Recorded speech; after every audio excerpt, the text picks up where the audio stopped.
Yang ditekankan di dalam multaqo tersebut bagaimana orang yang kita jadikan rujukan, orang yang kita jadikan marji'iyah adalah sosok yang betul-betul mereka lebih mementingkan kemaslahatan umat ketimbang obsesi pribadi. Ya, makanya mengkaji itu tidak cukup hanya dengan membaca buku saja. Tapi kita juga harus punya marji'iyah, punya rujukan guru yang kita tanya.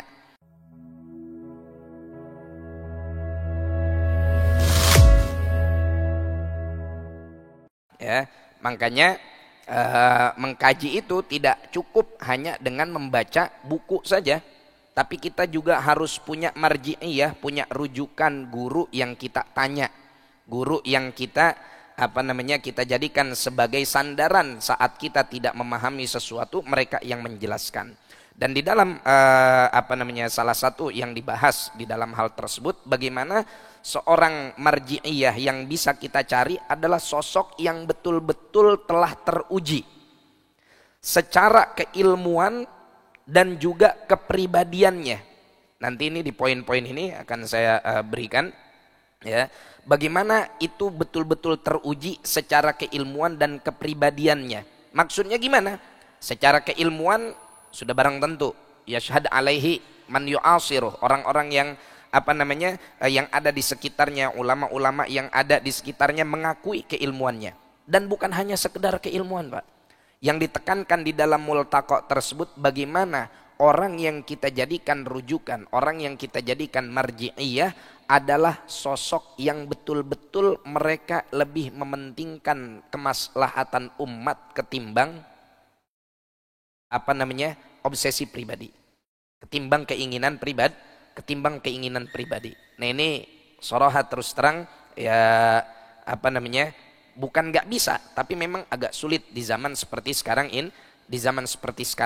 Tapi bukannya nggak ada, banyak orang-orang yang masih seperti itu, yang baik seperti itu banyak. Karena kata Rasulullah SAW, dan hadis ini juga dijadikan sebagai satu sebagai satu hujah argumentasi dari Syekh Naji Arabi. Beliau membawa sebuah hadis, la tazalu ta'ifatun min ummati dhahirina 'alal haq la yaghurruhum man nawahum yanfuna anhum tahrifal ghalin wa intihalal mubtilin. Setiap zaman dari umatku akan selalu ada segolongan manusia, ulama yang menjadi pewaris para nabi, yang mereka itu berdiri teguh di atas kebenaran. La yaghurruhum man nawahum. Mereka tidak terperdaya, mereka tidak terpengaruh, mereka tidak peduli terhadap orang yang benci kepada mereka, kepada orang yang berusaha untuk membuat mereka terpleset, baik dari kalangan haters yang mencaci maki secara terang-terangan, atau dari kalangan haters yang mainnya main cantik. Ya, haters itu kan ada dua, ya Pak, ya. Ada haters yang terang-terangan kita dijelekkan pribadi kita, ya, di personal kita diserang, ya. Ada haters yang mainnya main cantik. Jangankan dalam urusan agama, contoh dalam perusahaan, ya, ada orang iri dengan karir kita. Itu ada dua macam. Ada orang yang ngejelek-jelekin kita kepada atasan dengan bahasa yang memang lantang. Oh, fulan mah begini, Pak, dia mah jangan dipromosiin begini-begini. Ada yang mainnya main cantik. Ini kalau atasan kita jelek-jelekin dia, atasan kita ini nggak percaya sama omongan saya. Gimana caranya? Tawarin sekretaris yang cakep. Mulain dah tuh. Iman kuat, amin gak kuat. Ya, hatinya teguh, dengkulnya yang teg-tegan. Mulai dah, akhirnya karirnya hancur. Berangkat dari mana? Berangkat dari haters yang main cantik. Nah, inilah, ya, jemaah sekalian, setelah multaqo selesai, alhamdulillah kita bersama-sama melaksanakan ziarah Syi'ib Nabiullah Hud, ziarah ke makam Nabiullah Hud alaihi salam. Di situ kurang lebih kita 2 hari, ya, melaksanakan ziarah, dan di sela-sela ziarah tersebut udah nggak lebih aktivitas kita dzikir, ngaji, dzikir, ngaji, dzikir. Ya, ba'dal fajr, setelah subuh pengajian, ya. Kemudian zuhur hizib Quran, ya. Kalau kita pada saat itu tamu multaqo itu ada inian khusus. Jadi ba'da zuhur kita langsung langsung diajak ke aula buat makan siang. Tapi sambil nungguin makan siang datang, apa yang kita lakukan? Bercanda, main Tetris, main game. Enggak, mubahatsah ilmiah, diskusi ilmiah. Pada saat itu kita ingat sekali di Syi'ib Nabiullah Hud yang sangat aktif kita saksikan diskusinya itu antara Habib Ali Zainal Abidin Al-Hamid dari Malaysia. Beliau juga hadir pada saat itu ya, dengan Syekh Walid bin Faraj Atiyah sama guru kita di Darul Mustafa itu Allahumma shalli ala sayyidina Muhammad, siapa ini, Syekh Abdurrahman Bafadl ya. Beliau diskusi tentang masalah hukum sholat dalam perjalanan dan lain-lain sebagainya, termasuk pada saat itu kalaupun ada turfah itu artinya bercanda, tapi bercandanya itu bersanad.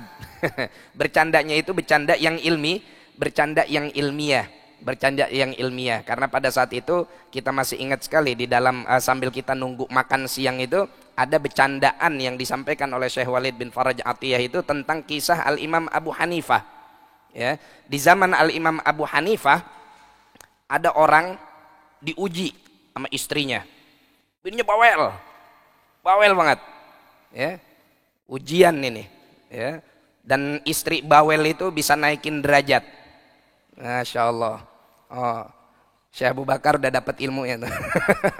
Ziarah ke makam Imam Bajal Haban yang jadi wali gara-gara keseringan diomelin bini. Jadi kalau bini ngomel itu Pak, tandanya Bapak mau jadi wali. Tergantung dulu tapi ngomelnya apa. Kalau Syekh Abdurrahman Bajal Haban diomelin bini emang rajin ibadah lah. Kalau Bapak mancing mulu. Atau pugu bini ngomel mulu. Mancing doang dapat kagak. La ilaha illallah. Ya, kita tutup dengan kisah ini. Jadi Al-Imam Abu Hanifah pada saat itu datang orang ngadu. Ya Imam, saya saking keselnya sama bini, saya nadar. Kalau sampai adzan subuh, ya sepanjang malam ini sampai adzan, bini saya ajak ngomong dia masih cembetut aja, masih nekuk muka aja, maka terdengar suara adzan, dia terceraikan oleh saya. Tapi saya mau ngelepasin gak tega sama anak-anak. Ya. Dan itu saya emang lagi kalap. Ada solusi enggak?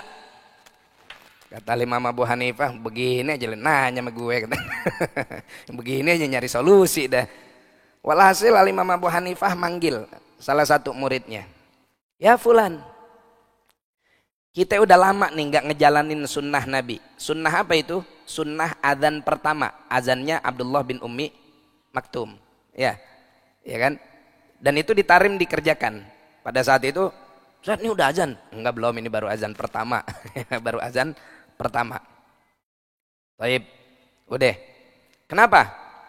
Kayaknya ini sunnah Nabi malam ini penting buat kita untuk menyelamatkan rumah tangga seseorang. Waduh. Jadi ntar di Masjid Jami Baghdad kerjain tuh adzan sunnah. Akhirnya nih orang, ya khair, jazakallah khair Imam Abu Hanifah. Saya pulang dia. Adzan pertama. Allahu Akbar, Allahu Akbar. Ini si bini dari suami yang tadi udah nadar tadi ngomong akhirnya, alhamdulillah sekarang anak cerai dari ente, kata dia gitu. Kata suaminya, alhamdulillah ente nggak cerai dari anak. Loh kenapa? Karena ente kan sekarang udah ngomong sama anak. Loh tapi kan udah adzan. Enggak, ini baru adzan sunnah, adzan wajibnya belum. Alhamdulillah. Jadi pada saat itu ilmu menjadi solusi untuk menyelamatkan rumah tangga. Itu yang kita dapatkan. Jadi bercandanya mereka pun bercanda penuh dengan ilmu. Begitu ada makan, kita pun makannya kenyang batin, kenyang zahir. Wallahu a'lam. Mudah-mudahan jamaah sekalian, ya kita semua bisa selalu menghiasi kehidupan kita dengan ilmu, ya kita bisa istiqamah di dalam manhajun nubuwah, manhaj baginda Nabi Muhammad sallallahu alaihi wa alihi wasallam. Fatihah bil qabul wal iqbal wa salahi kullil ahwal hadrati sayyidina Rasulillah sallallahu alaihi wa alihi wasallam maula Bilal badril mutalal anallaha ta'ala yaftah alaina futuhal arifin warzuqna kamalal ikhlas wal yaqin tsabbit aqdamana ala qadamil habibil amin. يقضي لنا جميع الحاجات ويغفر لنا جميع المهمات يغفر لنا كل الذنوب ويسر لنا كل العيوب ويكشف عنا كل الكروب وأن الله تعالى يبارك هذا المسجد ومن خدم فيه ومن تبرع وأنفق أمواله فيه ومن ساهم بأعماله وكسبه فيه ومن تعلم وعلم فيه على هذه النية وانشر هذه البركات والخيرات إلى جميع الأمة الإسلامية وعلى هذه النية وعلى ما به مشايخنا وعلى ما به أسلافنا الصالحون وسلاسل إسنادنا إلى رسول الله صلى الله عليه وسلم صلى الله على سيدنا محمد وعلى آله وسلم الحمد لله رب العالمين بسر الفاتحة. أعوذ بالله من الشيطان الرجيم بسم الله الرحمن الرحيم الحمد لله رب العالمين الرحمن الرحيم مالك يوم الدين إياك نعبد وإياك نستعين اهدنا الصراط المستقيم صراط الذين أنعمت عليهم غير المغضوب عليهم ولا الضالين آمين. سبحانك اللهم وبحمدك أشهد أن لا إله إلا أنت أستغفرك وأتوب إليك والعفو منكم. السلام عليكم ورحمة الله وبركاته.